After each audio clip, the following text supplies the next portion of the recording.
নমস্কার, নতুন ভিডিওতে আপনাদের সকলকে স্বাগত। আজকে কয়েকটা বিষয় বুদ্ধদেব দাশগুপ্তকে নিয়ে তুলে ধরবো। যে বুদ্ধদেব দাশগুপ্তের যেই কয়েকটা ছবি আপনাদেরকে আমি রেকমেন্ড করছি বা আপনারা যারা দেখেছেন তারা জানাবেন। প্রথম কথা হচ্ছে 1989 সালে বুদ্ধদেব দাশগুপ্তের পরিচালনায় একটি ছবি আসে যেটার নাম হচ্ছে বাঘ বাহাদুর, যেখানে একজন গ্রামের ব্যক্তি সে বাঘ সেজে লোকনৃত্য দেখিয়ে বেড়ায়।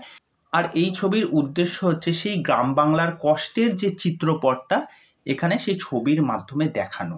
তাই এখানে একজন দক্ষিণের একজন অভিনেত্রী কিন্তু এই সিনেমায় অভিনয় করেছিলেন এবং এটি জাতীয় পুরস্কার পায়। এরপর 1993 সালে বুদ্ধদেব দাশগুপ্তের পরিচালনায় আরেকটি ছবি আসে যেটার নাম হচ্ছে চরাচর। এই ছবিটি প্রফুল্ল রায়ের একটি উপন্যাস, সেই উপন্যাস অবলম্বনে কিন্তু এই সিনেমাটা রচিত হয়। আর এখানে কিন্তু পাখি ধরাদের গল্প কিন্তু এই সিনেমায় কিন্তু দেখানো হচ্ছে। আর এই সিনেমার অনেকাংশের শুটিং কিন্তু উত্তরবঙ্গে হয়েছিল এবং এই সিনেমাটাও কিন্তু জাতীয় পুরস্কার পায়।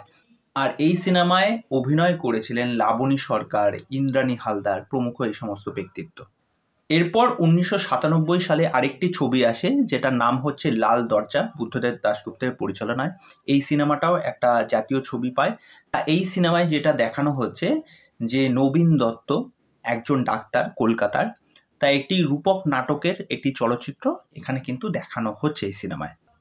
এরপর চলে আসি 2002 সালে প্রফুল্ল রায়ের একটি ছোট গল্প ছিল মন্দমের উপাখ্যান, যার ইংরাজি নাম ছিল আ টেল অফ এ নটি গার্ল অ্যান্ড ফ্রেঞ্চ নাম হচ্ছে ক্রনিকিক্স ইন্ডেনিয়েস। অভিনয় করেছিলেন কিন্তু ঋতুপর্ণা সেনগুপ্ত। এটাও কিন্তু জাতীয় পুরস্কার পায়। এরপর 2008 সালে আসে বুদ্ধদেব দাশগুপ্তের আরেকটি ছবি যেটাতে মিঠুন চক্রবর্তী অভিনয় করেছিলেন, যেটার নাম হচ্ছে কালপুরুষ। কালপুরুষ হচ্ছে সময়ের দুটো ভিন্ন ফ্রেমে একই একটা আবর্তনের গল্প। এই সিনেমাটি টরেন্টো আন্তর্জাতিক চলচ্চিত্রে কিন্তু প্রদর্শিত হয়েছিল এই সিনেমাটা। তা এর মধ্যে আমার দুটো ছবি দেখা, এই মিঠুন চক্রবর্তীর এইটা এবং ঋতুপর্ণা সেনগুপ্তের এই মন্দমের উপাখ্যান যাবে। তা এই বিষয়ে আপনাদের কি মতামত সেটা অবশ্যই আমাকে কমেন্ট করে জানাবেন। তো চলুন আজকে ভিডিও এখানে শেষ করছি, পরবর্তী ভিডিওতে আবার দেখা হবে। নমস্কার।